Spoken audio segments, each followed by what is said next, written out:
வேண்டுமா போட்டு பாரடா எதிர் நீச்சல். சாரதாம் போடா தலைவிதி என்பது வெறும் கூச்சல். வெற்றி வேண்டுமா போட்டு பாரடா எதிர் நீச்சல்.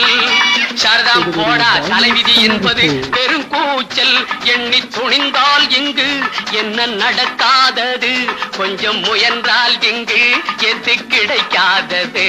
எண்ணி துணிந்தால் இங்கு என்ன நடக்காதது, கொஞ்சம் முயன்றால் இங்கு எது கிடைக்காதது. வெற்றி வேண்டுமா போட்டு பாரடா எதிர் நீச்சல். சாரதாம் போடா தலைவிதி என்பது வெறும் கூச்சல். எண்ணி துணிந்தால் இங்கு என்ன நடக்காதது, கொஞ்சம் முயன்றால் இங்கு எது கிடைக்காதது. வெற்றி வேண்டுமா போட்டு பாரடா எதிர் நீச்சல்.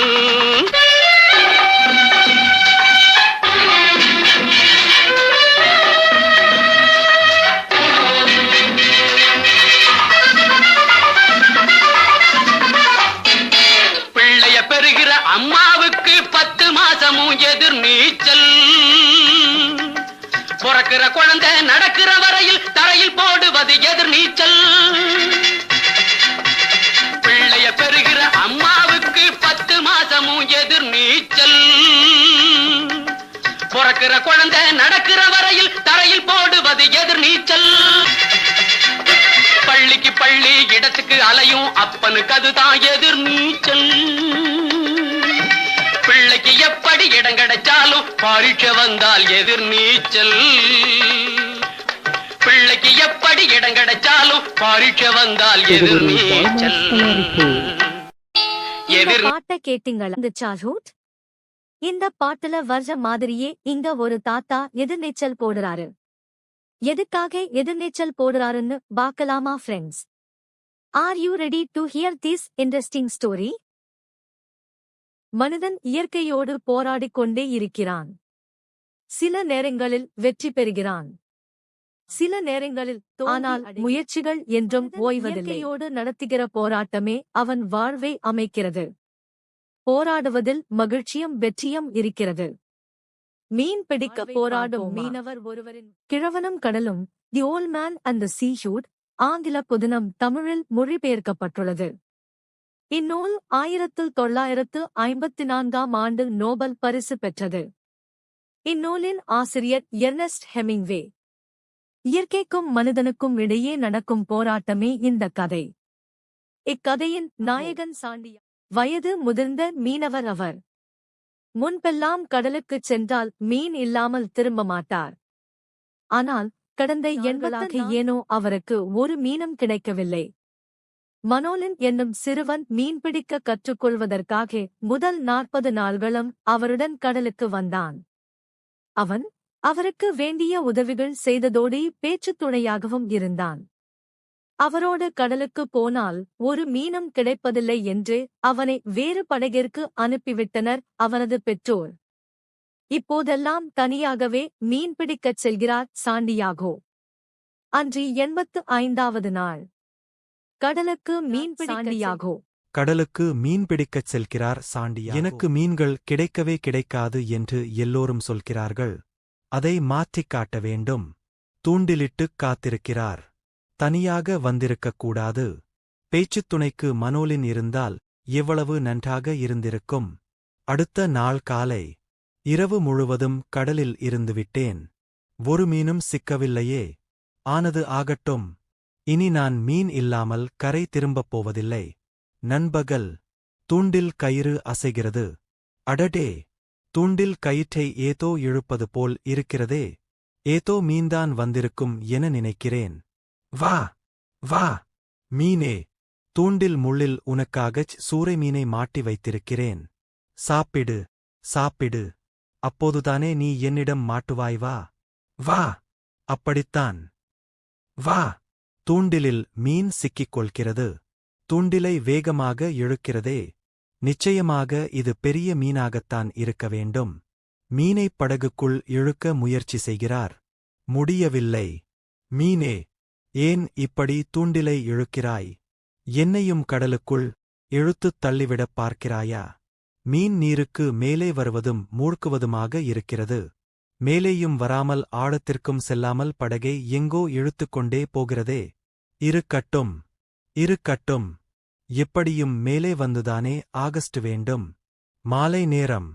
பசியும் சோர்வும் என்னை வாட்டுகின்றன. நண்பகல் தூண்டிலில் சிக்கிய மீன் 4 மணி நேரமாக என்னிடம் ஆட்டம் காட்டுகிறதே. மீன் அசைவின்றி இருக்கிறது. மீனுடன் போராடிய களைப்பில் சாண்டியாகோ சற்றுக் கண்ணயர்ந்து விட்டார். மீன் மீண்டும் தூண்டிலை இழுக்கிறது. சாண்டியாகோவின் உறக்கம் கலைகிறது. இரவு முழுவதும் தூக்கம் இல்லாததால் என்னை அறியாமல் தூங்கிவிட்டேனோ? இனியும் சும்மா இருக்க முடியாது. அப்படித்தான் ஆகட்டும். மேலே வா. இன்று என்னிடம் இருந்து உன்னால் தப்பிக்கவே முடியாது. சாண்டியாகோ தூண்டிலை இழுக்கிறார். மீன் முதன்முதலாக நீருக்கு மேலே துள்ளிக் குதிக்கிறது. ஆகா, தூண்டிலில் மாட்டியது நீதானா? இப்போதுதான் உன்னை முழுமையாகப் பார்க்கிறேன்.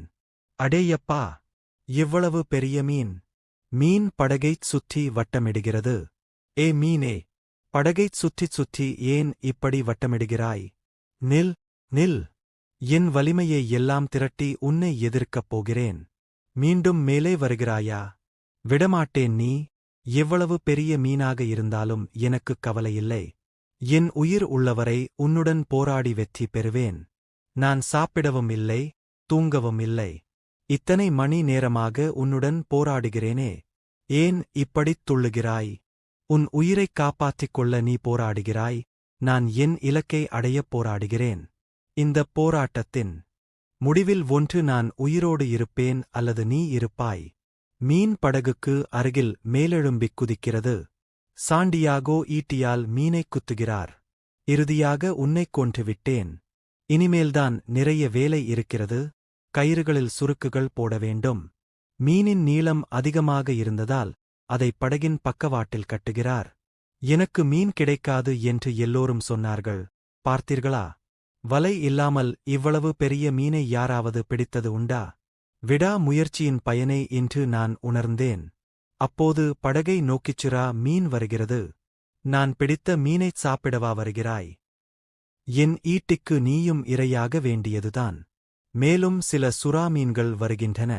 நான் பிடித்த மீனை அவ்வளவு எளிதாகப் பறிகொடுத்துவிட மாட்டேன். சாண்டியாகோ சுறா மீன்களை வீழ்த்துகிறார். என்ன ஒரு போராட்டம்! அப்பாடா, ஒரு வழியாக எல்லாம் ஓய்ந்தது. இந்த மீன் செய்த அட்டகாசங்களை மனோலின் பார்த்திருக்க வேண்டும். சரி, போகட்டும். உடனே சென்று நடந்த எல்லாவற்றையும் அவனிடம் சொல்ல வேண்டும். கரையில் ஒரு வழியாகக் கரைக்கு வந்துவிட்டேன்.